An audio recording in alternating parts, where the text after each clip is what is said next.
আজিৰ ভিডিঅ'ৰ জৰিয়তে আপোনালোকক এটি গুৰুত্বপূৰ্ণ নটিফিকেশ্যন জনাব বিচাৰিম যে ইতিমধ্যে শিক্ষক নিযুক্তিৰ যি এলপি স্কুলৰ বড়োলেণ্ড টেৰিটৰিয়েল এৰিয়াজ ডিষ্ট্ৰিক্টৰ যিটো লিষ্ট পাব্লিছ হৈছে মানে ইতিমধ্যে স্ক্ৰুটিনি প্লাছ ভেৰিফিকেশ্যন কাম চলি আছে আৰু এই সন্দৰ্ভতে আহিছে এটি গুৰুত্বপূৰ্ণ নটিফিকেশ্যন।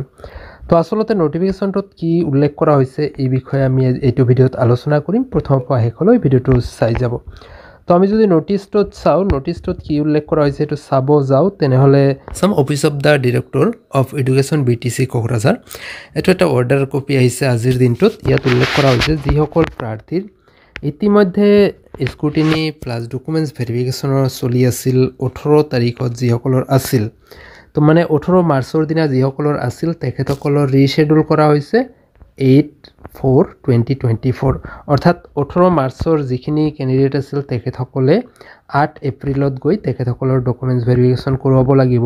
তো কাৰণটো ইয়াত উল্লেখ কৰা হৈছে যে সেই দিনাখন CC প্ৰিলিমছ এক্সাম আছে আৰু এই এক্সামৰ বাবে এই শ্বেডুলটো চেঞ্জ কৰি দিয়া হৈছে। তো বন্ধুসকল আজিৰ ভিডিঅ'টোৰ জৰিয়তে এই কথাখিনি জনোৱাৰ চেষ্টা কৰা হ'ল যে যিসকল প্ৰাৰ্থীৰ 18 মাৰ্চত ভেৰিফিকেশ্যনৰ শ্বেডুল আছিল তেখেতসকলৰটো ৰিশ্বেডুল কৰি 8 এপ্ৰিলত কৰা হৈছে।